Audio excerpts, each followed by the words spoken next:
Gaafii namoota baay'ee kan ta'e Itoophiyaa keessatti PayPal akkaawuntii mataa keenya akkamitti banatuu dandeenya? Maallaqa hiriyoonni keenya nuuf ergan PayPalii keenya irraa akkamitti baafatuu dandeenya? Akkasumallee akkamitti namaaf irratti erguu dandeenya? Maallaqa sooshaal miidiyaa irra dalaganne TikTok fi YouTube dabalatee haala akkamiin PayPal akkaawuntii keenya irratti galfatuu dandeenya? Namoota baay'eetu na gaafatan jechuudha. Deebiin keessan kunooti bal'inaan kan waliin ilaallu ta'a. Isteepii baay'ee salphaa ta'een jechuudha. PayPal akkaawuntii verify ta'e jechuudha. Harka keessaniin mana keessan teessanii bilbila keessan irratti banatuu ni dandeessu. Bal'inaan waliin ilaalla. Baga irra deebiin gara chaanaala Oromaan dhuftan namoonni haaraa dhuftan subscribe godha maatii keenyatti dabalama.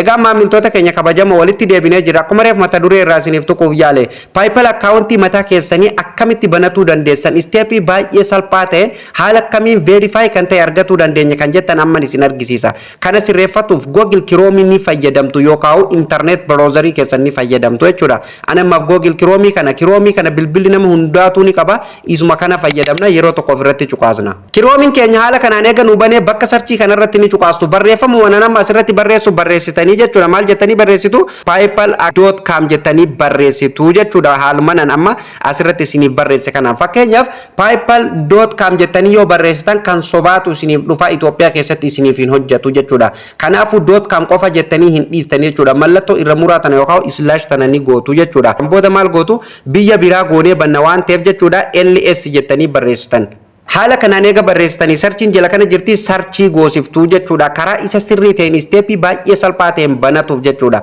Sana booda haala kanaan fuula kana qabatee isinii dhufa. Yoo duraan PayPal akkaawuntii qabaattan jechuudha login gootanii seenuu dandeessu. Yoo hin qabaanne minuuta jettu ni argattu yookaan sarara sadeen kana karaa harka bitaa mataa gubbarratti ni argattu. Yeroo tokko irratti cuqaastu jechuudha. Sana booda haala kanaan isinii dhufa. Suuta jettanii ol harkistu. Asirratti maal argattu? Sign up jettu ni argattu. Yeroo tokko irratti cuqaastu jechuudha. Sana booda haala kanaan nuuf dhufa qabxii lama qabatee nu dhufa. Personal account ka jedhuu fi business account ka jedhu qabatee isin dhufa. Personal account waan adda addaa isin gaafata kana hin banatina. Asirratti gadi bu'aa business account ka jedhu irratti geengoo kana keessatti halluu diba. Sana booda continue jettuuni jechuudha. Continue gootu ni eeggannaa jechuudha hamma inni nuuf banamu. Sana booda haala kanaan fuula kana qabatee isiniif dhufa jechuudha. Create business account.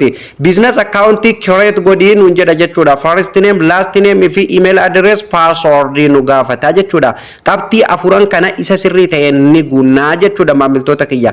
Asirratti maqaa keessan isa sirrii kan booda fakkeenyaaf itti fayyadamtan kan hin dogongorre asirratti ni guutuu jechuudha. Kunoo anama maqaa kiyya isa sirrii itti guutaatiin jira jechuudha. Last name irratti illee maqaa abbaa keessanii ni guutuu akkasumallee email address ka jedhu kanarratti namoonni baay'een asitti dogongortan waan ta'eef waan tokko asitti adda baasee qixa sirriitiin isinitti himuu barbaadu.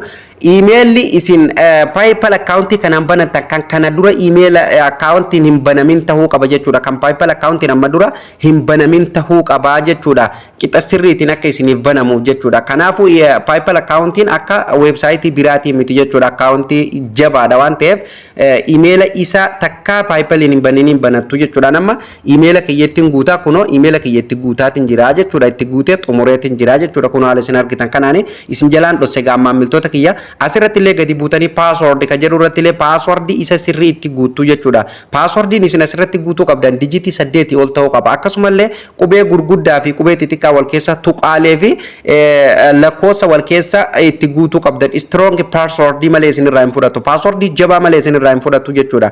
Yoo isin dogongora guutan sanduuqa kana keessatti raayitiin isiniif hin godhamu jechuudha. Kanaafuu asirratti kunoo inni fakkeenya isiniif kaa'ee jira jechuudha. Fakkeenya kanaan guutuu qabdu jechuudha. Password dijitii 8 oli.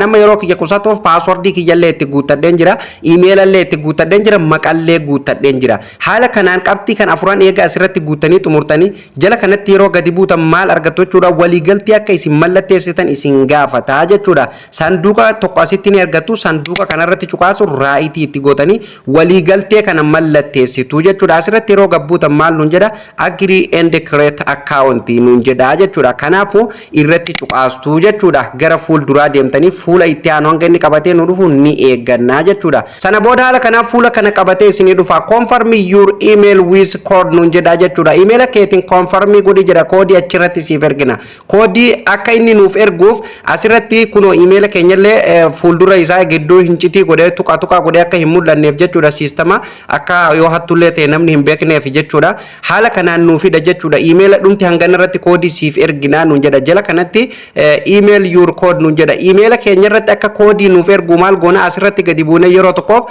kilik goonaa jechuudha maamiltoota kiyya sana booda haala kanaan jechuudha fuula kana qabatee isiniif dhufa enter your code nuun jedha amma kallatti maan eessa deemna email keenya irratti koodiin nuuf ergamtee jirti jechuudha koodiin kun yoo isin qaqqabuu baate send new code bakka jedhu kana cuqaastanii irra deebiin nuuf ergeeru nu hin qaqqabne jettanii jechuudha kanaafuu koodii amma eessa deemna email keenya irra dhannee jechuudha koodii fudhannee dhufnaa jechuudha kallatti maan email keessa deemaa jechuudhaan kunoo email irratti haala kanaan paypal.com jedhee naaf fidee jira irratti cuqaasaa sana booda haala kanaan nu dhufa kunoo asirratti koodii paypalii keenya asitti argannaa jechuudha maamiltoota kiyya kanaafuu sakandii takka quba keenyaan gadi qabne kooppii godhannaa jechuudha koodii kana daftanii itti naqatan daqiiqaa 10 qofaaf isin fayyada asirratti kunoo dubbistanii adda baafatuu ni dandeessanii jechuudha your verification code is jedhee lakkoofsa gidduu kanatti kaa'ee end will expire in 10 minutes nuun jedha jechuudha daqiiqaa 10 qofaaf jechuudha kan inni nu fayyadu koodiin kun kanaafuu kooppii godhanneemi kallatti maan amma bakka reefuu sanitti deebinaa jechuudha maamiltoota kiyya kunoo asirratti koodii amma achi kooppii gootanii fiddansan email sanirraa fiddansan asirratti paste gootanii jechuudha ani amma asirratti koodii kana kunoo galcheetiin jira jechuudha haala kanaan eega koodii asitti galchitanii jechuudha maal gootanii jala kanatti gadi buutanii submit jettu ni argattu submit gootanii gara fuulduraa deemtu jechuudha sana booda maamiltoota kiyya kabajamoo haala kanaan raayitii tana isiniif godhaa jechuudha maamiltoota kiyya ni eeggannaa jechuudha ammallee hanga inni fuula itti aanutti nu dabarsu sana booda haala kanaan fuula kana qabatee nu dhufa active your account to start using Paypal nuun jedha jechuudha amma accounting keenya kun active tahee jira jechuudha active tahee jira amma accounting kun kanaafu step itti aanutti darbinaa jechuudha ammallee hin xumuramne kanaafu asirratti let's go bakka jettu ni argattu let's go gootanii gara fuulduraa deemtu jechuudha sana booda ammallee haala kanaan isin dhufa qabxii lama qabatee isin dhufa jechuudha individual fi business kan jedhu qabatee isin dhufa isuma tokkoffaa kana filattu irrumatti gadi tuttu jechuudha individual kan jedhu irratti sana booda haala kanaan business birka jeuni argattu qastiin fuuldura jirti qastii kanarratti kilik gootu sana booda mallee qabxii lama qabatee isin dhufa individual ka jedhu kanarratti yeroo tokkoof kilik gootu sana booda haala kanaan eega irratti cuqaastanii ammallee next tajetto asitti argattu next gootanii gara fuulduraa deemtu jechuudha ni eegganna mallee hanga inni fuula itti aanutti nu dabarsuufi jechuudha maamiltoota kiyya sana booda haala kanaan fuula kana qabatee isiniif dhufa jechuudha maqaa amma reefun tana isin achitti hin bantan san guutuu isaa haala kanaan isiniif fida amma asirratti jechuudha birthday keessan guyyaa dhalootaa keessan jechuudha itti guutuu jechuudha iji keessan umrii keessan isa sirrii ta'e asitti guutuu jechuudha maamiltoota kiyya irratti cuqaastanii kunoo umrii keenya haala kanaan nu fida kana irraa balleessitanii kan barbaadan itti guutuu jechuudha asirratti wanti isin beekuu qabdan umrii keessan jechuudha maamiltoota kiyya umriin keessan 18 ol isinii ta'uu qaba akka booda maallaqallee irraa baasuu dandeessanii fi umriin keessan meeqasi ta'uu qaba 18 ol ta'uu qaba jechuudha kana godhuuf jechuudha 1996 1992 gidduma kana godhatu qabdan nama fakkeenyaaf 1996 godheetiin jira jechuudha guyyaa yoo jijjiirullee baatan rakkoo hin qabu jechuudha sana booda maal gootanii asirratti gadi buutu jechuudha fakkeenyaaf PayPal account kana biyyoota biraa goonee banne waan taaneef jechuudha nationality keenya nu gaafataa jechuudha asirratti Lesotho jennee banne waan ta'eef jechuudha qastii tanarra cuqaastanii yoo barbaadan Lesotho jettanii asitti ni filattu jechuudha yoo hin barbaanne ta'e rakkoo hin qabu asirratti lakkoofsa bilbilaa isin gaafataa jechuudha koodii lakkoofsa fakkeenyaaf asirratti lakkoofsa kan Itoophiyaallee yoo itti naqatan rakkoo tokko hin qabu jechuudha maaliif koodii isin barbaachisa waan ta'eef koodii sana achirraa fudhatuuf kan Itoophiyaa itti galfattu jechuudha lakkoofsa ani amma kanuma biyya keessa jiruutiin hin banadha waan ta'eef jechuudha isin immoo asitti kan Itoophiyaa galchitan asitti fakkeenyaaf koodii qastii tanarra cuqaastanii jechuudha koodii Itoophiyaa irratti deebifattu jechuudha koodiin Itoophiyaa plus yookaan ida'u 2519 waan ta'eef jechuudha asirratti cuqaastanii koodii Itoophiyaa irratti deebifatanii lakkoofsa keessa kan bilbila kan dalagu asirratti ni guutu jechuudha. Sana booda suuta jettanii ol harkistu. Bakki guddoon itti xiyyeeffatu qabdan kan namni baay'een itti dogongoru asii address line 1 fi address line 2 kanarratti hin dogongorina jechuudha. Sirriitti yoo fakkeenyaaf asirratti dogongortan tasumallee isiniif hin banamu jechuudha. Kanaafuu nu amma biyya biraa goonee banaa jirra waan ta'eef address 1 irratti maal jettanii barreessitan maamiltoota kiyya denken jettanii barreessitu. Barreeffamu mana nama asirratti barreessu kana barreessaa isin gabaabdutti yoo barbaadan iskiriishuutii godhadhaa yoo barbaadan akka barbaadan godhadhaati diikan jettanii ni barreessitu.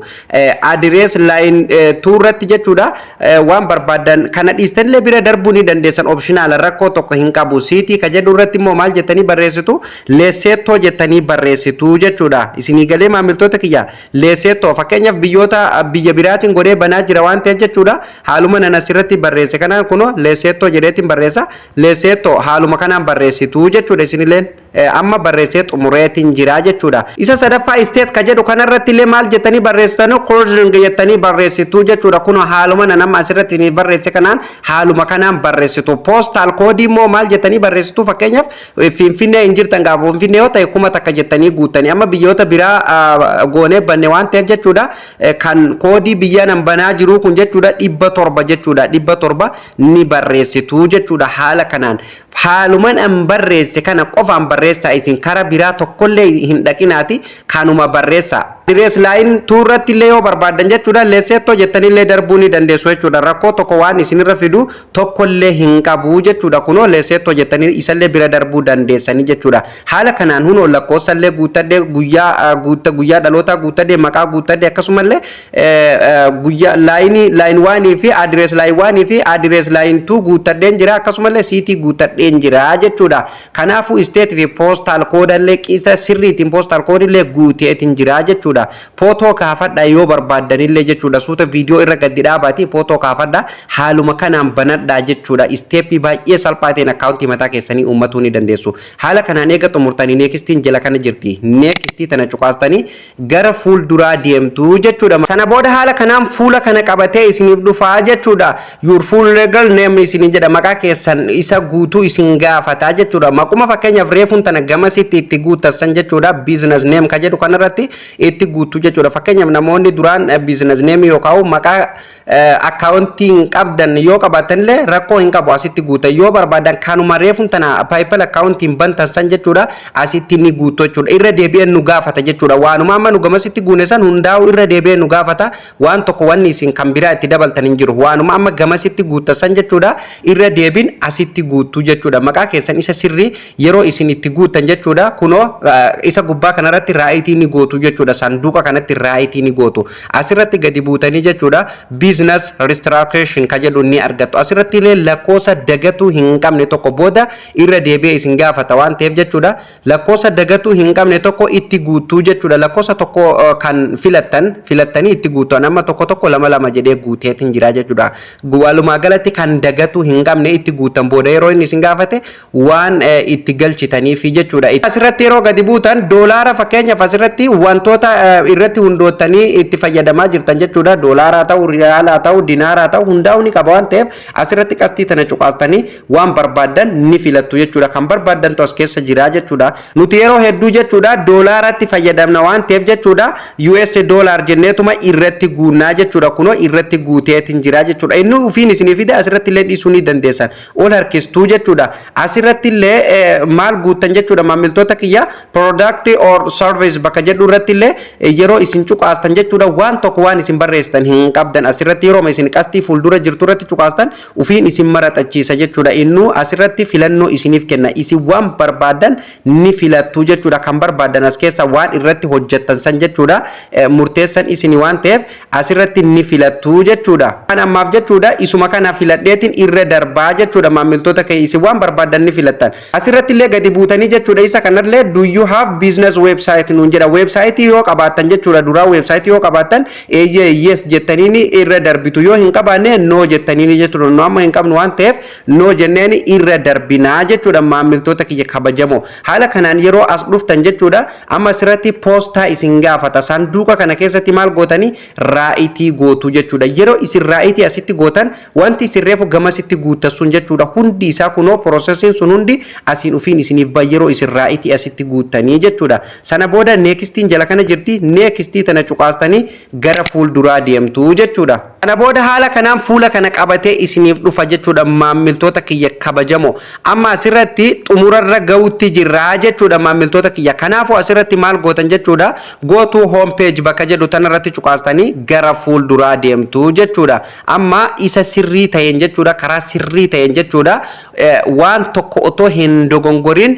akkaawuntii mataa keenya kireet goone jirraa jechuudha kun gubbaa kanarratti illee haala isin argitan kanaan oromaan jedhee jira jechuudha maqaa reefan gamasitti hin bane san argitanii jirtanii haala kanaan jechuudha kun amma haala isin argitan kanaan amma doolaara 00 tu keessa jira wanni tokkomaa keessa jiran jechuudha amma baname waan ta'eef akkaawuntiin kun qixa sirrii ta'een Itoophiyaa keessatti haala nan amma bane kanaan jechuudha isteeppii kana jalqabaa kaaftanii hanga dhumatti yoo hordoftan ta'e harka keessaniin tokko hin gargaarsifatin jechuudha harka keessaniin banatu ni dandeessu jechuudha osoo waan tokko isin hin gaafatin akkasumallee maaster kaardii fi paaspoortii fi waan kana osoo isin hin jedhin jechuudha haala kanaan verify ka ta'e kana jechuudha banatu ni dandeessu jechuudha